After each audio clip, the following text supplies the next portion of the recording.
Hey everyone, Brad here, and you know we love a great find on the whiskey market. That's why we are excited to talk about Penelope Bourbon, an award-winning 4-grain bourbon that is taking the market by storm. Penelope's balanced yet flavorful taste profile comes from a unique blend of 3 bourbon mash bills. Right now it's available in 3 expressions: 4-grain, barrel strength, and toasted. Whichever expression you choose, its incredible flavor goes down smooth, neat, or in your favorite cocktail. Penelope Bourbon is available in select markets as well as online at penelopebourbon.com. In 2003, director Richard Linklater and star Jack Black gave the world a zany caper that asks if you are ready for rock and roll. In 2022, we returned to a much maligned brand to try a different expression of rye. The film is The School of Rock. The whiskey is Basil Hayden's Dark Rye. And we'll review them both. This is the Film and Whiskey Podcast.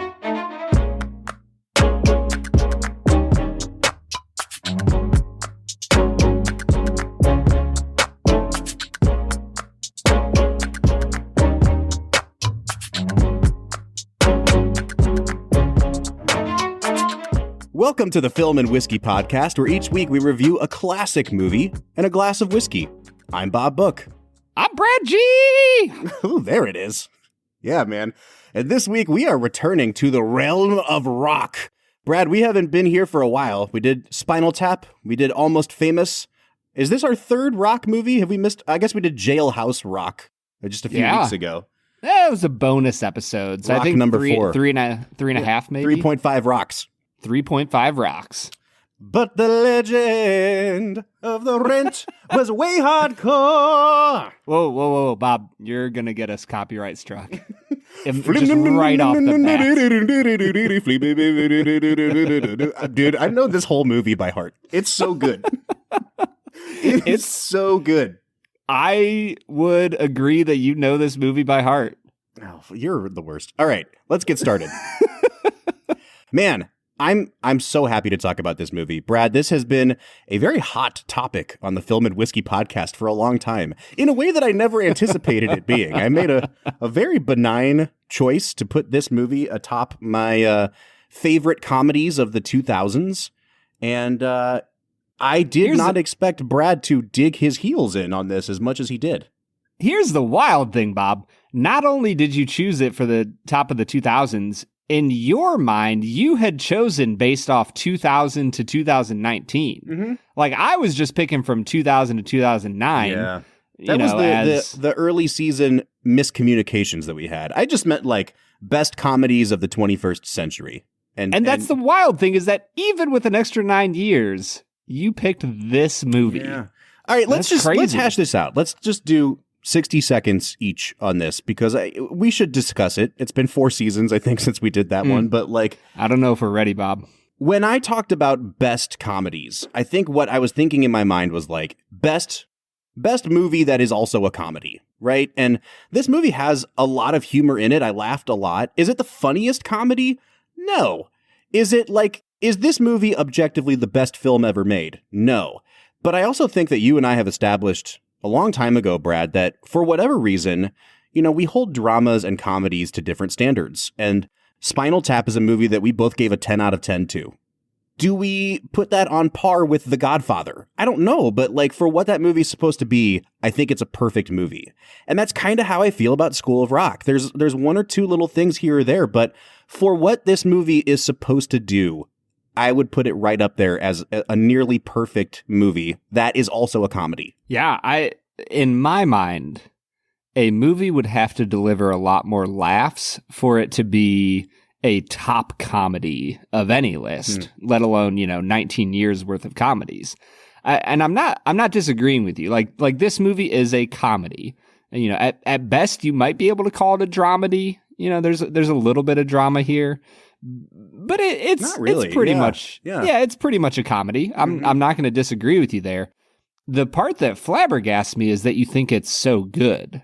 I can't believe that you don't think it's so good. And I tried to go into this watch especially thinking like, all right, let's look objectively at this movie. Again, like, it's a movie about children. featuring Jack Black being his most goofy version of Jack Black. So there's got to be something here. And I went in thinking, okay, maybe it's going to be the Jack Black equivalent of Billy Madison, which is a movie that people really love to quote, and it's very dumb and juvenile, but it's just a badly made movie too. And I think that one of the things that elevates this is A, Jack Black gives a great performance, and B, you've got a Oscar-nominated director behind the camera here. And it seems kind of like an out of left field choice for Richard Linklater to make this movie, but he very quietly brings some really great filmmaking craft to this movie that I think another, director for hire in the early 2000s would have really botched this. Don't tell me you guys have never gotten the lead out. Jimmy Page, Robert Plant? Ring any bells? What about Sabbath? AC/DC? Motorhead? Oh, what are they teaching this place? Bob, I think we're jumping really quickly into a defensive mode for you. I know that you love this movie, but how is anyone going to understand what we're talking about if they don't get their dose of Brad Explains? That's right. I got a fever, and the only prescription is Brad Explains. No, you got to say it more like walking. I was going to do like a New York. I almost said, oh, but that's absolutely not Christopher Walken. All right, this is the part of the podcast where Brad breaks down the plot of the movie that he has just seen, often for the first time. Brad, this was not your first time seeing School of Rock, but something tells me that it might be your last. So I'm excited to hear. I'm excited to hear what you have to say about this movie. Can you explain the film in 60 seconds or less? Bob, The School of Rock is about a delinquent rager against the machine, Dewey Finn. He gets kicked out of his band because he's a jagweed, and he takes a job in order to pay the rent from his friend. I think his name's Ned Flenderson, maybe? Dude, it's Ned Schneebly. Come on, man. Ned Schneebly, sorry. This is Ned Schneebly. Yeah, yeah, exactly. It's so good. So Ned Schneebly is his friend. He takes a job from him teaching as a substitute teacher at a really fancy school. He gets the class to buy into his vision of forming a rock band so that he can play in the battle of the bands and win it all. And then by the end of the movie, he has touched those children, and those children have touched him. That is a perfect button to put on the end of that bad boy. I like it. All right. Yeah, good explanation, man. That was a grade A. Brad Explains. Thank you. I felt good about it, man. All right, man. So I'll let you kind of steer us here today because I love the movie and I'm just excited to talk about it. And I'm not feeling defensive. I'm feeling like I want to share the love with the world here. So what would you like to go to first? Do you want to just do like things I liked, things I hated? Do you want to do performances? Lead the way. Bob, let's just start at the top. I want to talk about Jack Black, Dewey Finn. First off, have you ever noticed that he flips his hair opposite ways when he plays each character? Oh, interesting. So when he's being Ned Schneebly, he parts it in one direction, and when he's Dewey, oh man, I've never noticed that. I noticed that this time. I was like, wait a second, because he very specifically keeps his hair kind of flipped a certain way and it's all messy and stuff. But then when he's Ned Schneebly, it's all perfect. The other way. Huh. I had to rewind it a few times to make sure. What a great visual metaphor. Do you get it? Yeah. It's almost like he's a complete and utter mess when he's Dewey Finn, and he actually turns into a respectable human being when he submits to the authorities and tries to live a normal life as Ned Schneebly. I also like that I gave you complete free reign over this episode, and the first thing you wanted to point out was Jack Black's hair. Of all the things that you could have led with, you were like, this is it, baby. I'm going with Dewey Finn's hair. I wanted to start with something I liked about the movie. I thought that was really well done. Okay, all right. So let's talk Jack Black. Jack Black is certainly, like most leading comedic men of the late 90s and early 2000s, Jack Black is kind of an acquired taste. Or I don't even want to call it an acquired taste. It's just like I like him or I don't. You know what I mean? He's the mellow corn of the movie world. He is mellow corn. But I mean, it's the same thing with Jim Carrey. I feel like if you show a Jim Carrey movie to a kid today, they like the sheer amount of manic energy is like, it could be too much for people. Do you know what I mean? Like, I don't know if you've ever watched The Mask since you've become an adult, but first of all, problematic movie, but it's too wild. And I think Jack Black is kind of in that vein, right? He is very indebted to Chris Farley, just in terms of, large comedic energy. That man, the way that Chris Farley would fling himself robust. Around. Yeah. Robust. And I mean, and Farley is indebted to Belushi, but I mean, I see a lot of Farley in this performance, but the thing that always blows my mind when I watch this is how much Chris Pratt came along, 10 years later and just completely borrowed everything about Jack Black's personality. Like the way he talks, the way he emphasizes words, like when he does stuff like that, like his little rock frontman tics are all just Dewey Finn. And like, I love it, but I hate it, because if they remade this movie today, like there's no way that anyone but Chris Pratt would be the star of this movie. Yeah, I mean, the beautiful thing is that they'll never remake this movie. And if they do, you can call me on the carpet for it, Bob. I will gladly, I'll take that. I think the thing that works for Jack Black in this movie is you just know for a fact, like if you know anything about Jack Black as a human being, you know that he absolutely loves rock and roll. And there used to be a way to stick it to the man. It was called rock and roll. But guess what? Oh, no. The man ruined that, too, with a little thing called MTV! So don't waste your time trying to make anything cool or pure or awesome, because the man's just going to call you a fat, washed-up loser and crush your soul. So do yourselves a favor and just give up! Oh. Mr. Schneebly, it's after 10. On Tuesdays, the children have music class now. Right, okay. Good work, people. We will continue with our lecture on the man when we return. Have a good music class. Like, it's such a key part of his persona that you can tell that this movie was made for him.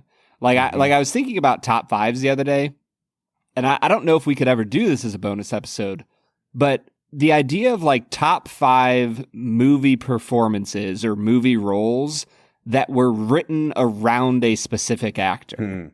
Like tailor-made performances. Yes, yeah. Like the genie for Robin Williams, right? And I think that this role, Dewey Finn, would fit up there in a top 2 or top 3 as far as like a role created for one actor and one actor alone. Yeah. Yeah, and I think that's a really good point, because I like Jack Black, but I also realize that the majority of the reason that I like Jack Black is because of this movie, and I like Tenacious D. So and Kung Fu Panda. I like Kung Fu Panda too. But I think that this is one of those moments where a character is so perfectly written for a specific performer that they become inseparable, right? But it's also like every other movie that you watch that actor kind of do their shtick in never quite lives up to that. Like Robin Williams had a few movies that I feel like fit that mold. Mrs. Doubtfire, when you're talking live action. But there are also times where, Robin Williams is doing Robin Williams and it doesn't quite work in the movie that he's in. And this movie, you're right, it falls into place around this performance. Jack Black was nominated for a Golden Globe for this movie. I'm sure that you would disagree with that, Brad, but I think it's well earned. Like, he carries the movie. He's in pretty much every scene, and it doesn't work without him giving every ounce of the energy he has to it. Yeah, no, Bob, I'm actually 100% with you. This movie doesn't work without Jack Black. And it doesn't work for a lot of reasons, but we'll get to those later. Jack Black is great. I will say, being the junior varsity to the Emmys varsity, I think it makes sense that he got nominated for a Golden Globe. Yeah. Well, and as we all know now, like the Golden Globes are an unimpeachably, ethical body of awards voters that we should continue to give attention to. I feel like that's going to go over like the heads of myself and 90% of Film and Whiskey Nation. But there's like 3 people out there that are like, "Ooh, sick burn, Bob." Yeah, exactly. You get them. All right, Brad, I think before we move on from Jack Black, I kind of want to go a little bit deeper on like our personal histories with the kind of things that this movie's about. And I remember at one point we were trying to think of top 5 episodes. And I said like top 5 movies about rock, or top 5 rock songs in movies or something. And I remember you saying like, I don't know a lot of classic rock. And it really took me by surprise because like I knew you grew up on the Beatles and there was a lot of music in your background, but you are not a huge listener of classic rock, if I recall correctly. Bob, here's the thing. We're gonna get into it. Are you ready? Yeah. I don't like the 80s.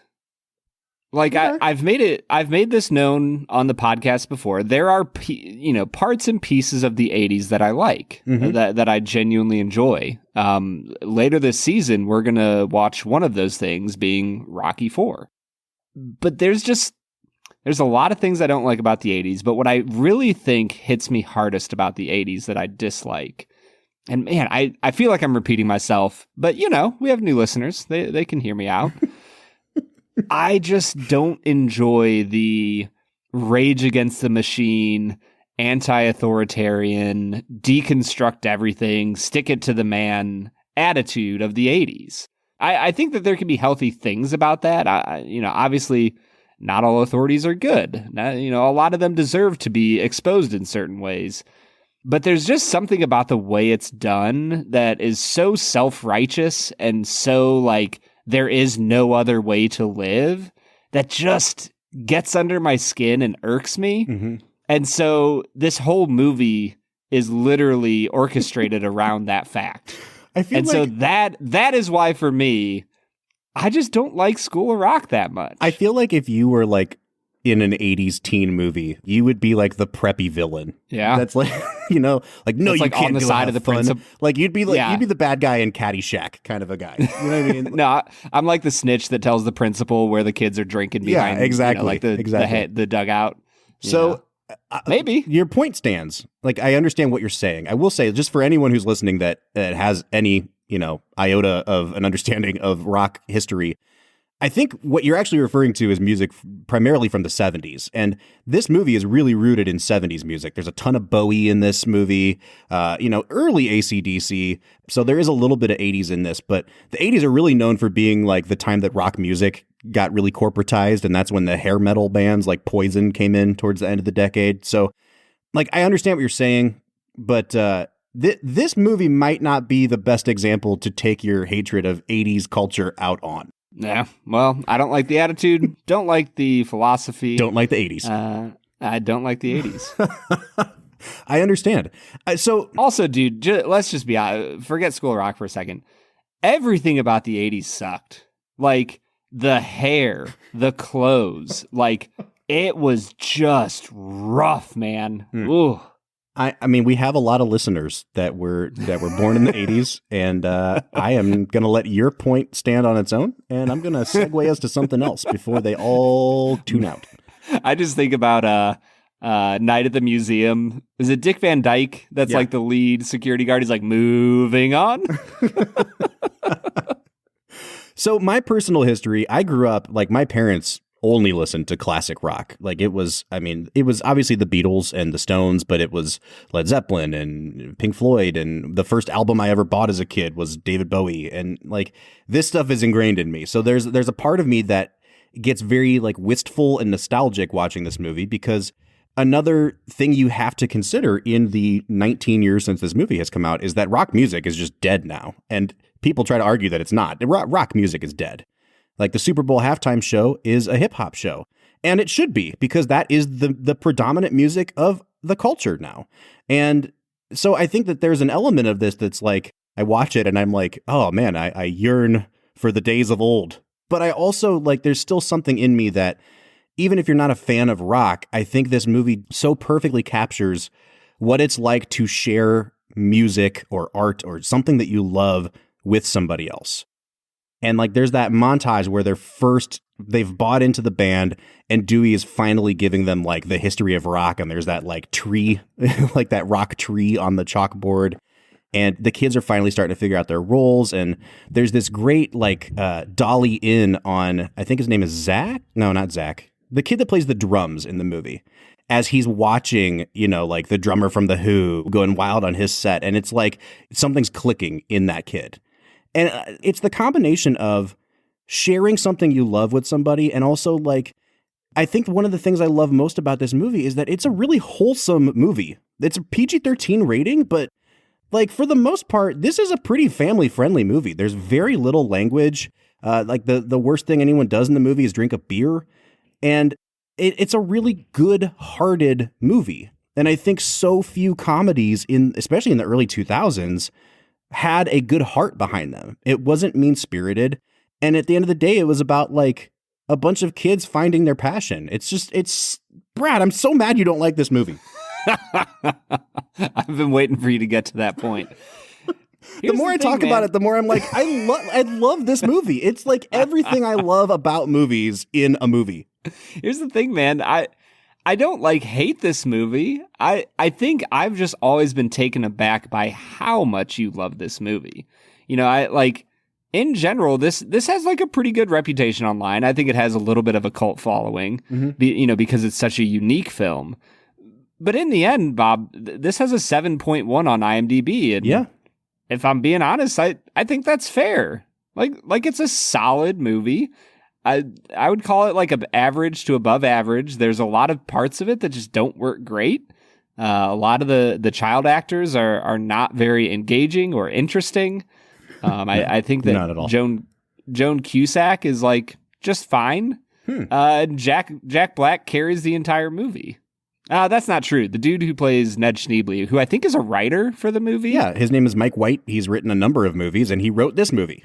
So he kills it, man. Ned Schneebly is like he reminds me of Toby from The Office. Like he was Toby before Toby was Toby. Before Toby was a thing. Yeah. Yeah. So like I really liked him a lot. Yeah, he's good. But dude, this movie is just Jack Black like hip thrusting it into above averageness.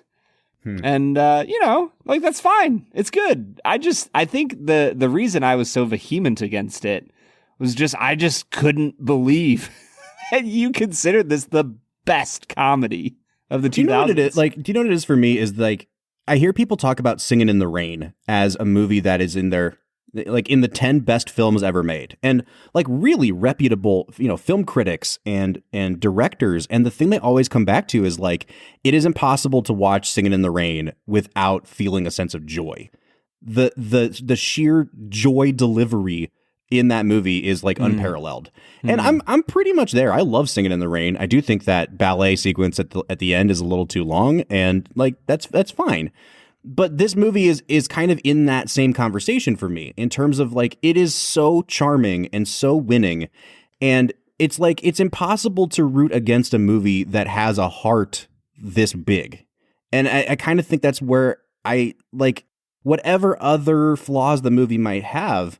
Like at the end of the day, this is a movie, it's about Jack Black on the surface and his kind of really tiny character arc. But it's about kids finding out that they are like special and that they are like they have abilities and talents that people don't recognize. And like my wife was an early childhood educator, and we've both worked with kids at our church, and you can always tell like when kids are in relationships with their parents where they're just kind of their talents are being suppressed. And there's that one little moment in this movie where Zach's dad is kind of berating him in front of Jack Black about no more rock music. And, it's obvious and it's on the nose. I think that a movie that really takes seriously kids and their development and the fact that like people can pour into children and really make a difference, that really speaks to me. Yeah, no, I'm with you, dude. I just think that the mechanics of how it's done is just, it's ridiculous to the point of like, I just don't buy in. Sure. Like well, the let's idea. Talk about that a little bit. Go ahead. Yeah. No, just like the idea that these kids would be so, I don't know, that they would have their parents' thumb on them so tightly that they don't really get to experience music, that they don't get to experience any joy. Like, I know that that's out there. I know that there are parents out there who stifle any sense of creativity out of their children. But I don't think that it takes Jack Black being a terrible human being and hijacking their entire education in order to accomplish such a thing. You know, like, honestly, I wish that there was a sense of growth in Dewey's part of recognizing the flaws in his philosophy and ideology. Yeah. Well, they hint at it, but you're right. They never really go there. It's like he wins in the end, you know? Yeah. Yeah. And in all reality, like, he should not. He should be fined and I have a restraining order, probably in jail. like there's a reality where, and I think maybe that's the problem, is that Dewey never seems to accept a sense of responsibility of like, you know what, like, I really did screw up. No, in the end, he has this, you know, post-credits scene where he's just teaching school and he's found his calling as a teacher, and it becomes weirdly self-aware at the end. And like, it just doesn't, I don't know. I think they could have gone a lot deeper there. There's definitely a level of buy-in here. And I think that, you know, this is one of those areas where if you're a fan of the movie, then you kind of just point to the fact that it's a comedy to paper over how much you have to suspend disbelief at some points. But Robert, you told me that this is just a good movie. No, but listen, and that we shouldn't I'm judge trying to comedies give you differently. credit. If you would just stop being selfish for a minute. Oh my gosh. Like, so what I'm saying is, I think if you're not a fan of this movie, then you can point to, like, there's some huge leaps in logic that people make here. And I think that for me as a fan of the movie, I would kind of point to the fact that this is a comedy, and people, like, a lot of the characters in this movie are not real people, and they are very obviously caricatures, and they behave in the way that people in comedies do. But, well, no, go ahead. And I was going to say, I think one of the other big issues I have with the movie is the way they portray the children. Like obviously the Asian kid is going to be the piano player, and obviously the girl is going to be the band manager, and she's the uptight, can't sing, but she still has to be in control, and you have to placate her. I mean, she's like a Karen before there's Karens. Right. And, you know, obviously we have to have a young gay boy in the group. And obviously, what's the young gay boy going to do? He's obviously going to design the clothes, and they're going to be fabulous. And yeah, I think that was probably my biggest issue with this movie, is the way the movie just falls into very, I would say, stereotypical tropes that you just didn't need to. Like, let the kids be kids. Yeah, I get that. Will other schools be competing? You could say that. You could say that every school in the state will be competing for the top prize. What's the prize? A win will go on your permanent record. Hello, Harvard, yo. The thing is, we're not supposed to get started until next quarter, but I think we should get a leg up on the competition, don't you? I do. Who else wants to go for the gold? I do. Yeah, All right. But if anyone finds out what we're doing in here, we'll be disqualified. So let's just keep it on the down low, shall we? Can we tell our parents? No! Just trust me, they don't want to know anything about this. Keep it zipped. I think that where I was going to go with my point was, on this watch through, I really kept in mind the fact that, you know, in the last few years, this movie has been adapted into a Broadway play and was up for a bunch of Tonys and is apparently very successful. And I think that I'm not the first person to make this observation, but this is a modernized telling of The Music Man. I don't know if you've ever seen The Music Man. Brad was one of my favorite musicals growing up. And yeah, I think what this movie does really well, I mean, it tells the exact same story of a guy that's conning a bunch of children and then learns to, you know, grow through it and stays instead of, you know, skipping town kind of a thing. But it really captures the, like, crowd pleasing, send you out with a smile on your face. We're probably going to dance around some logic because we want to deliver a really good grand finale of musicals. And I grew up really, really loving musicals. And so I think that's another reason that this appeals to me, is because it has that sort of ridiculousness of, like, a Gene Kelly movie where at the end of the movie, it's like, how the hell did that happen? Like, they're in love again? And you're like, yeah, they're in love again. Look how happy they are. I don't care. When they play that song at the end of this movie, I am, like, giddy. It is so cool to see those kids in their element and owning their talents, and, like, their parents finally coming around to it. Not to mention the fact that song straight banger, dude. That song is so good. It's like we were just talking about That Thing You Do, the song, a couple weeks ago. This is up there for me. They could play this song like 12 more times in this movie, and I still would not get sick of it. Dude, I will say this. I love how much you love this movie. And I really want to try this Basil Hayden Dark Rye. Yeah. I need whiskey in my belly. Give me 30 seconds before we go to break and respond to my Music Man thing. So you've seen The Music Man. Do you, I mean, where do you stand on musicals in general? And do you see how this fits into that sort of storytelling pattern? Yeah, no, I honestly really like musicals. I don't know if I would say I'm enough of a fan to be like, I have to see musicals when they come out, but I like them. I think they're entertaining and fun, and they change up your movie-going experience. I think that's what I like about musicals the most. For me, The School of Rock, it comes close to like wanting to be a musical, but it doesn't like fully fit the bill. So I guess I hadn't really thought of it before as a musical. I think that there is that sense of suspension of disbelief, and you have to suspend a lot, and that's okay. I'm glad you could do that, Bob. Man, the passive aggressiveness is strong with you today, man. We need to drink some whiskey. I'm getting it out right now. Let's try this Basil Hayden's. Let's get aggressive.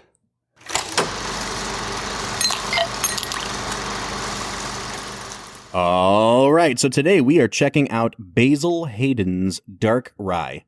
Now, before we even give any specs or info about this bottle, Brad, let's throw it back to season 1 and like episode 3 or 4 of this podcast. We were complete novices. We knew next to nothing about whiskey, except for that we'd had a couple. We knew what made whiskey, and we knew what we liked and what we didn't like. We knew nothing about whiskey, except that we had a couple. I mean, it's true. That is so good, dude, because it's so true. It's really true. So, like, I have not gone back and listened to our review, but I think it's telling that even in that early stage, we were like, what the hell is this? We tried Basil Hayden's, which is produced by the Jim Beam Corporation, Beam Suntory. It is part of a line that they have that's Basil Hayden's, Booker's, Baker's, and Knob Creek. It's kind of like their mid-shelf, fancy pants whiskeys. And this one is bottled at 80 proof. And so even then we were like, well, this seems a little watery. And also it's $40. And it seemed like Beam had been trying to get their foot in gateway kind of whiskeys in a way that's like a bottle you could gift to somebody. But it's always kind of stuck in our craw that it is 80 proof and $40 and not very good. And so we have not tried anything remotely related to Basil Hayden's in the 4 seasons since. Yeah, I mean, here's the honest truth. Back then, for us, $25 to $35, even $25 to $30 was like our high end of like, this is becoming expensive. Mm-hmm. I would say now, I don't know about you, Bob, I would say now like $50 is probably my high end of like, this is starting to get a little expensive. Would you say that's where you are? Yeah, 50 is kind of like, it won't be a daily drinker anymore if it's over $50. Yeah. And so back then, $40 felt like a lot. It was like $10, $12 above what we wanted to spend. And to get something that was 80 proof just felt wild. Mm-hmm. And now I would say we're above average experienced whiskey drinkers. At the very least, we've had a broad width of whiskey on our palates. And I would still say, this whiskey, I'll talk about value here a tiny bit. It's $42.99 in the state of Ohio. Bob, that's 80 proof for $43. Do you know what you can get for $42.99 in the state of Ohio? Oh, I know exactly what you're going to say. You can get Wild Turkey Rare Breed. Yeah. Rare Breed. And so in my mind, I'm already just going to tell you, go buy Wild Turkey Rare Breed for $43. That's it. That's the end of the review. All right, dude, let's get back to School of Rock. Oh, man. All right, so listen. Man, what a disappointing episode for you. Am I right? Jeez. Dude, I'm having a blast, man. Let's whiskey is categorized as a whiskey specialty or a distilled spirit specialty because it's not technically a rye. It's not technically a bourbon. So, we've had a lot of finished bourbons on this show, Brad, like a bourbon that is then finished in a barrel that was used to hold something else. And by the strict laws of, bourbondom, it's not really considered bourbon anymore. It's called a whiskey specialty. That's why the label takes great effort to say bourbon finished in whatever, because it's not just bourbon anymore. I'm just curious, what are the citizens of bourbondom known as? Are they bourbonites? Are they bourbonanians? Yeah, that's it. Okay. That's it. So this one is made up of Kentucky straight rye whiskey, which is then blended with Canadian rye whiskey and port. So important to note, it's blended with other whiskeys, specifically Canadian rye, and it's also blended with port. So it's not finished in a port barrel. They just take a bunch of port and dump it in. It's not a bunch of, Bob. It's a touch. It's a touch. It's a touch. So, I think it's important to make that distinction that, they just went ahead and just stirred that stuff right in here. And I think it's really, really apparent, Brad. We're going to get into our tasting notes here. What are you picking up on the nose of Dark Rye? It is really grainy, and it's not even necessarily rye that I'm picking up, which is a little bit worrisome. It just kind of has a generic young graininess. Mm-hmm. And then I get a little bit of plum, a little bit of strawberry. It's got some nice berry notes going on here. I'll give it a 6 out of 10 on the nose. Yeah, this definitely had strawberry, which is a note we never get really on whiskey, once in a blue moon. But this really had the smell of that strawberry glaze. I don't know if you've ever seen that stuff they sell in bags at the grocery store. Yeah. It's a real sweet kind of artificial strawberry scent going on here. There's a little bit of dark cherry, and then you're right. It's really young smelling, really grain forward. Again, you are absolutely correct. It's not necessarily like a young rye grain. It just kind of smells like something got hacked down in the field and covered in strawberry glaze. And I'm making it sound worse than it is. I'm also going to give it a 6 out of 10. It's not bad, but I'm not looking forward to this, Brad. Yeah, you get into the taste and I hate to say it, but adding the port straight in, it doesn't taste quite like whiskey, Bob. No. It's got way a little too bit sweet. of a prune juice, cherry juice feel to it. Yep. Now let me just interject here, because I'm always going to be one to take credit where credit's due. Brad and I drank this whiskey together, and we're giving our notes now. Brad, I'm the one that said prune juice. I need you to give me my prune juice note back.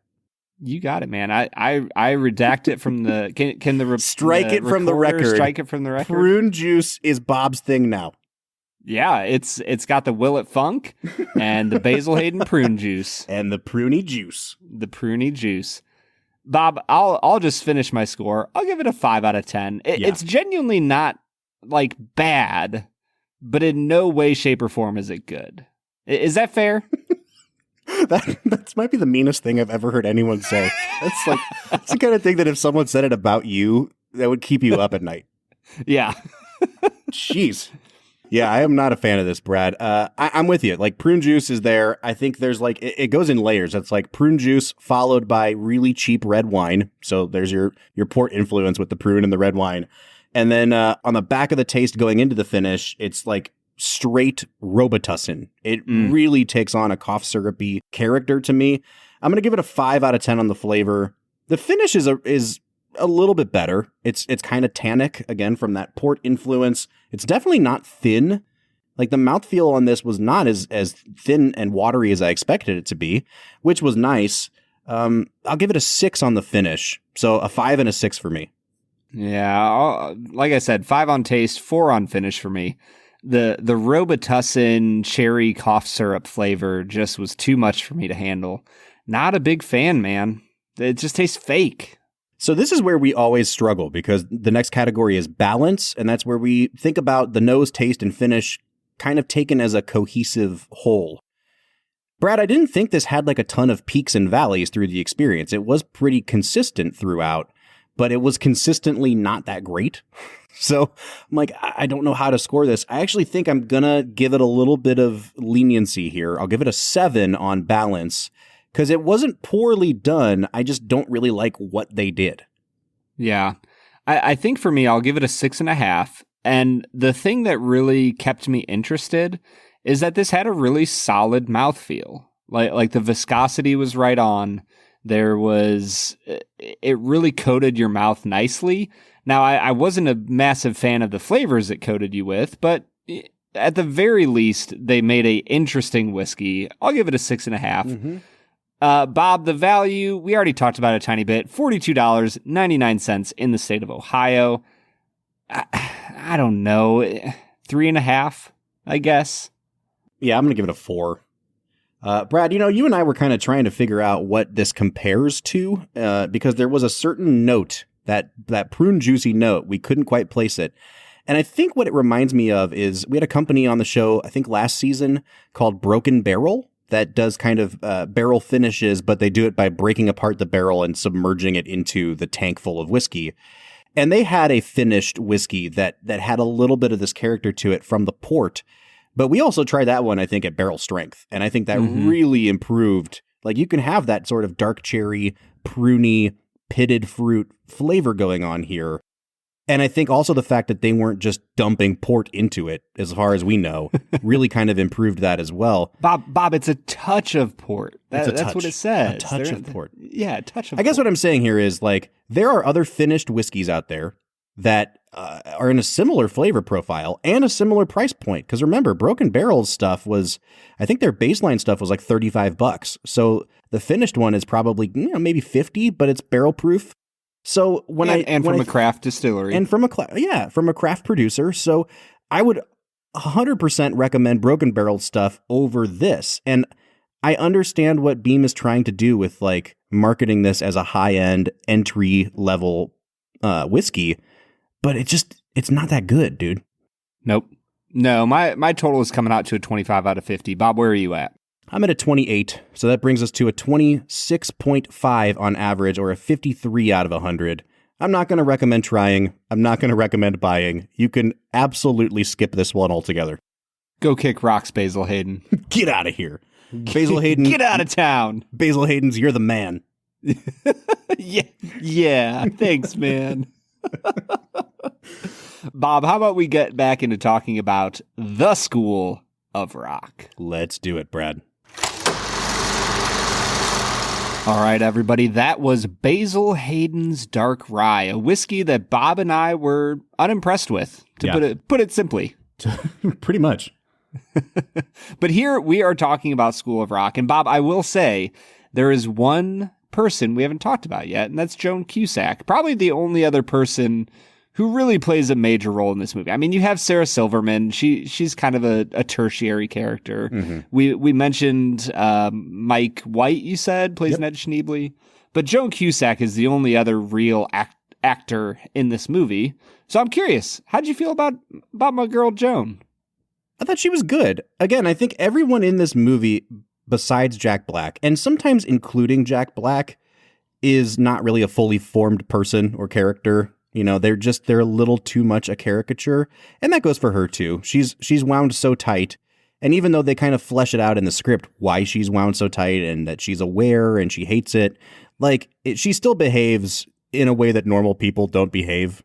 Mm-hmm. And so it's hard to judge the performance if you're judging it as if would she get nominated for an Oscar for this? No. But maybe a Globe maybe a Golden Globe. That's true. Yeah. But for what the movie requires, I thought she was really good. Yeah, I mean, I think you're kind of pushing to where I'm at with her in this movie. She's just so unbelievably unbelievable in this movie. And I don't know if that's her fault. I think she does a really good job of being charming in this movie. I think probably one of my favorite parts of the movie is when she walks back into the room with all the parents yelling at her and just announces, your children have disappeared. They are gone. We don't know where they are. That for me was actually probably one of the funniest moments of the movie. I laughed out loud. That was just really funny. But outside of that, I thought she was fine. But once again, I feel like the script was just a little bit underdeveloped. It was undercooked. And I think, I don't know, Bob, if I'm allowed to transition to my big flaws with this movie, it really, for me, comes down to the script. It kind of feels like a really extended SNL sketch that they were like, hey, Jack, where do you want to take this? Where do you want to go with it? You tell people what to do. You give them their lines, and they'll play off of you. And what the end result is, you get a lot of kids who are very shy and cautious with their performances because Jack Black is overwhelming them with his personality. You get other actors and actresses who aren't really meaningful to the story, who are, I mean, you put it best, they're caricatures. Sarah Silverman is a caricature. She's the angry girlfriend. And Mike White is the Weasley boyfriend. And Joan Cusack is the overworked principal. And they never really come out of those roles. And so for me, I think the script is just a little bit underbaked. And it just relies so heavily on the charm of Jack Black that it never really goes anywhere for me. And don't get me wrong, man. Like, I think Jack Black is hilarious. One of my favorite things I've ever seen was a YouTube short, and it was a video of Jack Black playing a fake saxophone on like one of the late night shows. And the caption was, Jack Black is what you get if you dump all of your other characteristics and just boost charisma to the max. Like, the dude is the most charismatic human being ever to live. Mm-hmm. And I think that this movie flows purely on his charisma, and there's just not enough else going on for me to really love this movie. So here are my thoughts on the movie before we get into final scores. I think last week at the end of the episode, I mentioned that I think that structurally, this is a nearly perfect movie. And again, I don't know how much credit I can give to Mike White there. He's a good screenwriter, but you're right, man. This is like a good enough script, and it doesn't really need to be anything better than that because it's following the beats of The Music Man. It's following the beats of classic Broadway musicals. And so, of course, the script is going to be good enough. But one of the things that I think really elevate this movie above what it could have been is the addition of Richard Linklater as director. We didn't really get a chance to talk about him, but he's an Oscar-nominated director. He was a huge figure in the early 1990s American independent cinema and got really famous with, the Before movies and with Dazed and Confused. And around this time is when he started making a movie that would come to be nominated for Best Picture called Boyhood. And I think he'd been filming Boyhood for like 2 years when this movie came out. And so, there's a part of me that knows he probably took this movie for a paycheck and to keep doing something while he was waiting to film the next year's worth of stuff for Boyhood. But Linklater's really known for being a super laid back director in terms of the kind of movies he makes. He makes hangout movies. And he really brings that energy here. There's not a lot of quick cutting in this movie. And in fact, a lot of the kind of performances that Jack Black gives in the classroom or teachable moments that he's doing in the classroom, if you'll notice, they'll just put a camera on him and the only thing it'll do is kind of pull back really slowly. And there are some really, really long, unbroken takes in this movie. And it's the kind of thing you don't really notice until you start thinking about how else could this movie have been made? Because Brad, I'm going to try to trip your memory here. There were a number of movies that came out in the early to mid 2000s that dealt with themes like this, like kids and goofy old adults. So there was this movie with Rainn Wilson from The Office called The Rocker. Do you remember that movie at all? Never heard of it. No, because it sucked, right? And if you go back and watch early 2000s comedies, they all have these horrific looking cinematography, they're really brightly lit. They look like they're made for TV. And you get movies like this, The Rocker. What was the other one I was just looking at? Owen Wilson was in a movie called Drill Bit Taylor. Do you remember that movie? Never heard of it. Yeah, Owen Wilson and some kids, man. You've got the Sean William Scott, Paul Rudd movie Role Models, which is a little bit better made, but it's super raunchy. I don't think any movie was really doing what this one did in terms of having a really kind of wholesome heart behind it and some really, really competent people working on it. And I think that's what elevates it for me. I know that it doesn't quite click on that level for you, Brad, but man, I really think it works pretty perfectly. Well, Bob, I don't know if we can get much further than this. I think you and I we're pretty well, cemented into where we feel about this movie. I want to get into final scores, but I realized something, Bob. Do you know what I realized? I don't know. There's so many things you could say right now. I forgot to do 2 facts and a falsehood. Oh, 2 facts and a falsehood. Our new segment that we forgot about by week 2. Already, man, we're off to a strong start. Oh, man. Bob, this week's 2 facts and a falsehood is crime related. Ooh. Yeah. I think I might know one of them. This might help me out. Yeah, it might. You might have a 50-50 shot here. Weirdly enough, there's a lot of criminally related facts to the School of Rock, which might say all it needs to say about what Jack Black was doing in this movie. Bob, are you ready for the 2 facts and a falsehood? Oh, you know it, man. Fact. Joey Gatos, who plays Zach, was charged in 2019 with a theft of guitars in the wonderful state of Florida. Florida Fact man. number 2. Florida man Zach. Fact number 2. Joan Cusack, as a young teenager, was caught smoking weed by her parents, and she got sent to the Horace Mann Preparatory School in New York, where she fell in love with acting. Fact number 3, a convicted murderer was an extra in this movie, and he pushed past Joan Cusack in one of the scenes. I know A is true. That was the one I knew, because I remember reading that story. Isn't that wild, dude? He Yeah. was out there stealing guitars, man. Good for him, man. Live your Good life, for dude. him. Go on, Florida man. Stick it to the man. Stick it to the man. He took the lesson seriously. He did. The Joan Cusack thing, I don't know about. I mean, she's been an actress forever. Her and her brother John Cusack. What? But the Horace Mann School, isn't that the name of the school in this movie? Wait a minute. Is it? I don't remember.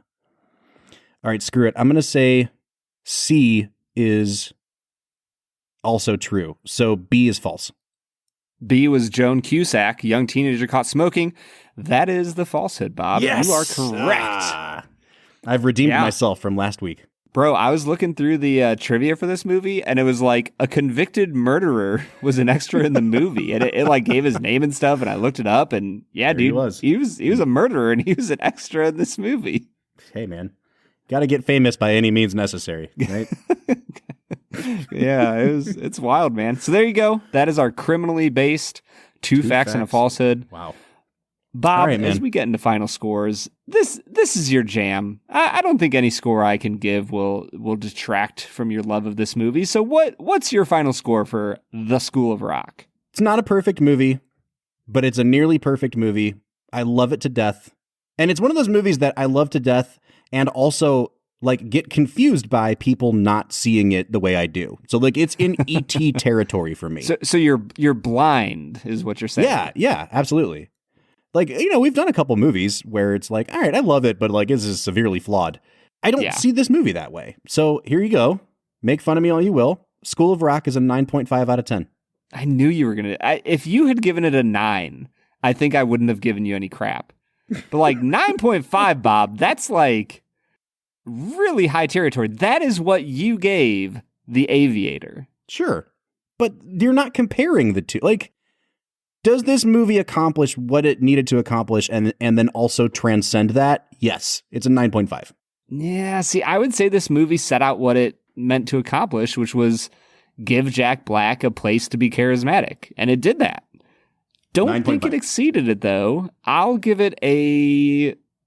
Man, I said it before. I think IMDb's right. I think a 7 out of 10 is appropriate for this movie.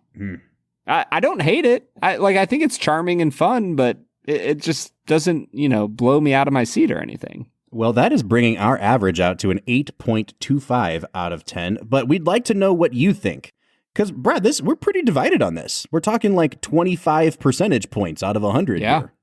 Yeah, that's pretty big for us. I really want to know what Film and Whiskey Nation thinks. Please, we say this every week, but I'm serious. Get on social media and tell us who you agree with more about this movie. Because I feel like people are really going to fall towards either pole here. You can find us on Facebook, Twitter, or Instagram at Film Whiskey. Or you can jump on our Discord. We have conversations every single day with Film and Whiskey Nation. You can find a link to our Discord at the end of every single of our show notes. And finally, guys, if you really support what we're doing here, if you love the show, send us a few bucks. Go jump on Patreon.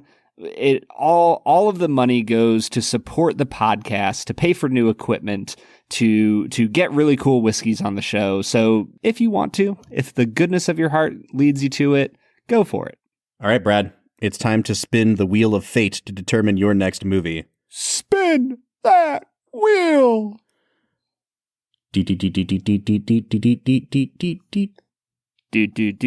Oh, Bradley. Yeah. We're going back to your favorite decade. With maybe the most... Yeah, dude, the most 80s movie ever made. Rocky 4. Rocky 4. I love that we haven't even discussed Rockies 1 through 3 on this podcast. Nope. Nor do you need to. Like, you could go into this movie completely cold, and it makes just as much sense. Honestly, Bob, I think it might be better if you went into it completely without cold. the context of Rockies 1 through 3. Like, we'll get into it, but I actually think it might be better to go into it cold. But Bob, I am just overwhelmingly excited. I did not pick this movie expecting it to be anything good. It's just one of those movies that gets you jacked up, and I can't wait to talk about it. But until then, who are you, Bob? Until then, I'm Bob Book. I'm Brad G. And we'll see you next time.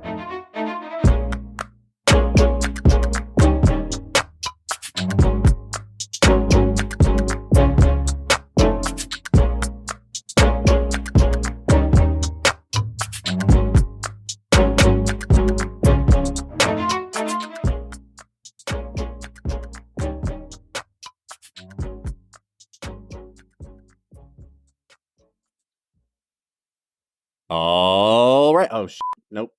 Just kidding. That's the post-credits moment. All right. Oh,